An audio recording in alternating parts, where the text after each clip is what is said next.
Hello दोस्तों, हमें इस मूवी के अंदर देखने को मिलेगा कि इंसानों ने धरती को बर्बाद कर दिया है और वे लोग वहां से निकलकर एक अलग प्लेनेट पर जा रहे हैं। लेकिन वहां के लोग यानी एलियन ने उनको मारने के लिए कुछ क्रिएचर बना दिए हैं ताकि वे उनके प्लेनेट को बर्बाद ना कर सकें। लेकिन इनमें कुछ ऐसे लोग थे जिन्हें क्रिएचर छू भी नहीं सकते थे, क्योंकि वे सिर्फ उन्हीं लोगों को ढूंढ सकते थे जिनके अंदर से डर का पसीना आ रहा था, और ये लोग डर से बेखौफ हो गए थे। इंसान इन्हें रेंजर कहते थे। देखिए, जब एक छोटा बच्चा पूरी एक पृथ्वी पर अकेला हो जाता है तो उसके साथ क्या क्या होता है। मूवी की शुरुआत में हमें धरती को दिखाया जाता है जो कि बर्बाद हो चुकी है, और इंसान वहां से निकलकर एक अलग प्लेनेट पर जाने की तैयारी कर रहे हैं। वे अलग प्लेनेट पर तो पहुंच जाते हैं, लेकिन हम देख पाते हैं कि उनके ऊपर कुछ जीव हमला कर रहे हैं। लेकिन तभी इसके पास एक आदमी आता है और वह उसे आसानी से मार देता है, क्योंकि यह एक रेंजर था। लेकिन इन जैसे लोगों को तैयार करना बहुत ही ज्यादा मुश्किल था। फिर हमें इस लड़के को दिखाया जाता है जिसका नाम किटाई है। वह इस रेस में दौड़ रहा है और सबसे आगे निकल जाता है। तब कप्तान उसे अपने पास बुलाता है और कहता है कि तुम इन सभी में तो पास हो गए हो, लेकिन ग्राउंड में तुम्हारी परफॉर्मेंस अभी अच्छी नहीं है, इसलिए तुम अभी रेंजर नहीं बन सकते। और वह दुखी होकर अपने घर पर चला जाता है। तब उसका डैड भी काफी दिनों बाद उसके घर पर आया था। किटाई उसे बताता है कि मैं अभी रेंजर नहीं बना हूँ, और वे लोग इस चीज पर बहुत सारी बातें करने लगते हैं। इसका नाम साइफर है। इसकी पत्नी से कहती है कि तुम्हें किटाई को अपने साथ ले जाना होगा, क्योंकि अब वह अंदर से पूरा टूट गया है। साइफर इस बात पर गौर करता है और उसे कहता है कि ठीक है, शायद मुझे अभी यह कदम लेना ही होगा। वह उसे अपने साथ ले जाता है,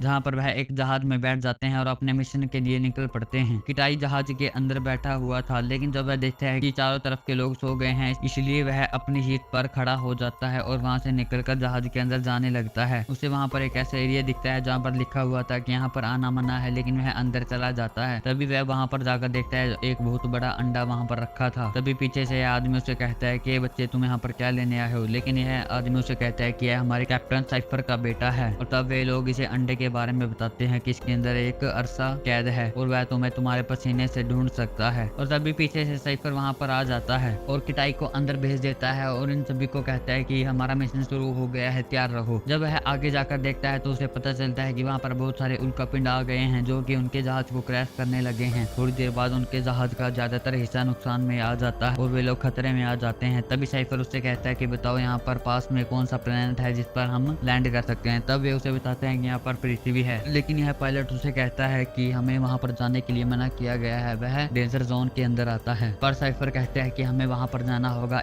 वे लोग वहां पर जाने लगे, लेकिन जहाज अब आउट ऑफ कंट्रोल हो गया था। तब साइफर भागते हुए किटाई के पास आता है और कहता है कि तुम यहीं पर बैठे रहो। लेकिन तब हम देख पाते हैं कि वह भी उड़कर पीछे की तरफ निकल गया है और जहाज का आधा हिस्सा टूटकर गिर गया है। जहाज क्रैश हो जाता है। जब किटाई की आंख खुलती है तो वह देखता है कि सिर्फ उन लोगों में वही जिंदा बचा हुआ है। वह इधर उधर देखने लगता है तो वहाँ पर बहुत सारे लोग मरे हुए थे। तब उसे अपना डैड दिख जाता है और वह उसके पास जाता है। उसके डैड की टांग टूट चुकी थी और तब उसका डैड उसे बताता है कि हमें यहाँ पर जिंदा रहने के लिए काफी टाइम नहीं मिलेगा, और अगर हमें जिंदा यहाँ से वापस लौटना है तो हमें एक डिवाइस ढूंढना पड़ेगा, आना होगा। किटाई वहाँ से निकल जाता है। किटाई जंगल के अंदर जाए जा रहा था, तभी उसके डैड को पता चलता है कि उसकी तरफ कोई जिंदा चीज भागते हुए आ रही है। तब उसका डैड किटाई को बताता है कि तुम सावधान रहो, एक जिंदा चीज तुम्हारे पास आ रही है। और अचानक वह उसके सामने आ जाती है। वह एक खतरनाक बंदर था। उसका डैड उसे आराम से कहता है कि तुम यहीं पर खड़े रहना, लेकिन किटाई उसकी बात नहीं मानता और उस बंदर पर एक पत्थर मारता है और कहता है कि भाग जाओ। लेकिन वह बंदर अपने सभी साथियों को जगा देता है। दूसरी तरफ साइफर को डर हो गया था कि अब किटाई बच नहीं सकता, इसलिए वह किटाई को कहता है कि जितना जल्दी हो सके तुम वहां से भागो। और वह वहां से भाग जाता है। पास में एक नदी होती है, वह उसके अंदर कूद जाता है और दूसरी तरफ निकल जाता है। बंदरों ने उनका पीछा करना छोड़, लेकिन साइफर देखता है कि उसके खून में बहुत ही ज्यादा तब्दीली आ रही है। तब वह उसे कहता है कि तुम देखो, तुम्हें किसी कीड़े ने तो नहीं काटा। लेकिन जब वह अपने हाथ पर देखता है तो उसके हाथ पर एक कीड़ा लगा हुआ था और उसने उसे काट लिया था। इससे किटाई बहुत ही ज्यादा डर जाता है, लेकिन साइफर उसे कहता है कि तुम डरो मत। और वह कहता है कि तुम्हारे पेट के पीछे एक मेडिकल किट रखी हुई है, तुम उसे निकालो। वह उसे निकाल लेता है और कहता है कि इसके अंदर से एक इंजेक्शन लगा लो। लेकिन अब किटाई को कुछ भी दिखाई नहीं दे रहा था। वह जैसे तैसे करके एक इंजेक्शन तो लगा लेता है, लेकिन जब उसकी दूसरे इंजेक्शन की बारी आती है तो उसके हाथ भी सुन्न हो गए थे। और तब साइफर उसे कहता है कि तुम इसी पोजीशन में रहना और नीचे गिर जाओ ताकि यह तुम्हारे शरीर में लग जाए। और वह नीचे गिर जाता है, जिससे इंजेक्शन तो उसे लग जाता है। तब साइफर उससे कहता है कि तुम्हें यहीं पर आराम करना होगा। दूसरी तरफ साइफर की टांग टूट गई थी और उसे ऑपरेशन की जरूरत थी, लेकिन उस वक्त मेडिकल चेकअप वहां पर नहीं था। इसलिए वह एक पाइप को लेता है और अपनी खून की नसों में डाल देता है, जिससे खून का फ्लो तो बना रहता है। तब किटाई की भी आंख खुल जाती है और वह अपने अगले सफर के लिए निकल पड़ता है। जब वह दूसरी तरफ जाता है तो देखता है कि वहाँ पर एक कटा हुआ हाथ पड़ा था और वह आगे से वहाँ पर निकल जाता है, लेकिन साइफर को पता चल गया था कि अरसा आजाद हो गया है। वह उसे नहीं बताता और जब वह काफी दूर जाता है तो देखते हैं कि वहाँ पर बहुत सारे बंदरों का झुंड मरा हुआ है और यह पक्का निशानी था कि अरसा अभी जिंदा है। वह आगे झरने की तरफ चला जाता है। तब उसका डैड उसे पूछता है कि अब तुम बताओ कि तुम्हारे पास क्या क्या रह गया है। वह उसे सब कुछ बता देता है। तब साइफर कहता है कि तुम मुझे अपने कैमरे में दिखाओ और उसे पता चल जाता है कि उसके पास ऑक्सीजन की सिर्फ 2 ही बिट हैं, लेकिन उसे वहां पर पहुंचने के लिए 3 बिट की जरूरत होगी। और तब साइफर फैसला लेता है कि हमें इस मिशन को अबॉर्ट करना होगा, लेकिन कटाई इसे बहुत ही ज्यादा गुस्से में आ जाता है और कहता है कि यह आपने मेरे साथ अच्छा नहीं किया, क्योंकि मेरी बहन ने भी मुझे इस केज के अंदर बंद कर दिया था और कहा था कि तुम यहाँ से निकलना, और अरसा ने उसे मार दिया था और अब आप भी ऐसे कर रहे हैं। वहाँ पर रहने से अच्छा है, इसलिए मैं यहीं से कूद जाऊँ। वह कटाई को बताता है कि तुम्हारे पास एक जिंदा चीज आ रही है, इसलिए तुम बच कर रहना। तब कटाई पीछे मुड़कर देखता है तो वहाँ पर एक बहुत बड़ी चील थी जो उसको पीछा कर रही थी, लेकिन कटाई उसे बचता जा रहा था, लेकिन वह चील उस पर हमला कर देती है और तब उन दोनों का कनेक्शन वहाँ से टूट जाता है। और जब कटाई की आँख खुलती है तो वो अपने आप को एक घोंसले में पाता है जहाँ पर बहुत सारे बच्चे थे। वह उनसे डर जाता है, लेकिन जब वह ऊपर देखता है तो वहाँ पर एक चीता टाइप कुछ होता है जो कि उस घोंसले पर हमला करने के लिए आया था, लेकिन वह चील उन सभी से हमला कर रही थी। एक चीता इसके अंदर भी आ जाता है, लेकिन चील उसे बाहर से खींच लेती है और तब एक चीता उसके अंदर आ गया था। वह किटाई पर हमला करने ही वाला होता है कि तभी किटाई देखता है कि वहाँ पर जगह बहुत ही नरम है। जैसे ही वह चीता उस पर हमला कर देता है, किटाई भी अपने हथियार से उसे नीचे फेंक देता है और अब उस चील के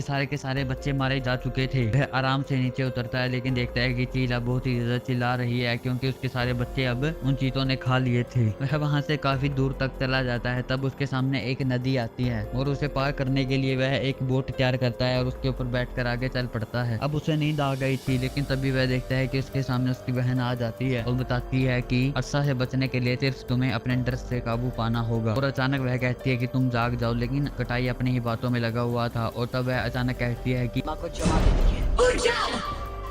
और जब कटाई की आँख खुलती है तो वह किनारे पर था। वह आगे की तरफ चल पड़ता है। अब वहाँ का तापमान 5 डिग्री से नीचे गिरने लगा था, जो कि उसको जमा सकता था। कटाई अपनी पूरी स्पीड से आगे की तरफ जा रहा था, लेकिन एट द एंड वह उसे अपने कब्जे में ले लेता है और जिससे कटाई पूरा जम जाता है और नीचे गिर जाता है। वह हम देख पाते हैं कि कोई चीज उसे अपने साथ खींच रही है और वह उसे एक गड्ढे में गिरा देती है और उसके ऊपर कुछ पत्ते रख देती है। जैसे ही सुबह कटाई की आँख खुलती है तो वह देखता है कि वहाँ पर वही चील मरी हुई पड़ी है। इसका मतलब उसने उसकी मदद की थी। वह वहाँ से निकल कर आगे चला जाता है। आगे जाकर देखता है तो वहाँ पर एक टूटा हुआ जहाज पड़ा था जो कि उन्हीं का था। सबसे पहले वह जाकर एक ऑक्सीजन की बिट लेता है क्योंकि उसकी सारी बिट खत्म हो चुकी थी और वह वहाँ से अपने एक डिवाइस को उठाता है और ऊपर सिग्नल भेजने के लिए उसे दबाता है, लेकिन सिग्नल नहीं आ रहा था क्योंकि ऊपर बिजली की परत बनी हुई थी। इसलिए वह साइड में एक पहाड़ पर जाने की सोचता है। कटाई अपनी पूरी स्पीड से उस पहाड़ की तरफ जा रहा था, लेकिन तभी साइफर देखता है कि उसके ऊपर एक जिंदा चीज हमला करने के लिए आ रही है। यह अरसा हो सकता था। कटाई अपने डिवाइस को देख ही रहा था कि पीछे से उसे एक साइड में फेंक देता है और कटाई वहीं पर पड़ा रहे। तब कटाई अपनी बहन की बातों को याद करता है और सोचता है कि अब उसे डर नहीं लग रहा है और ऐसा ही होता है। अब उसके अंदर से कोई भी डर का पसीना नहीं निकल रहा था और उसके ऊपर से अरसा ऐसे ही निकल जाता है क्योंकि अब वह उसके लिए अदृश्य हो गया था। तब कटाई अपना एक हथियार उठाता है और उसके पैर को काट देता है, लेकिन वह उस पर हमला कर नहीं पाता क्योंकि वह उसे सूंघ नहीं पा रहा था। और तब कटाई अपने हथियार से उस पर लगातार हमले किए जा रहा था और एट द एंड वह उसे अपने हथियारों की वजह से मार देता है। यह उसके लिए एक बहुत बड़ी बात थी। तब वह अपने एक डिवाइस से सिग्नल भेजता है जो कि आराम से चला जाता है, जो कि पृथ्वी के बाहर अपने दोस्तों के पास पहुंच गया था। और तब हम देख पाते हैं कि उनके लोग उनको लेने के लिए आ चुके हैं और उसे अपने साथ ले जाते हैं। जब वह वहां पर जाता है तो देखता है कि उसे खड़ा होकर सल्यूट करता है और यही पर यह मूवी खत्म होती है। भाई प्लीज जाते जाते चैनल को सब्सक्राइब करते हुए जरूर जाना और बेल नोटिफिकेशन ऑन करना मत भूलना।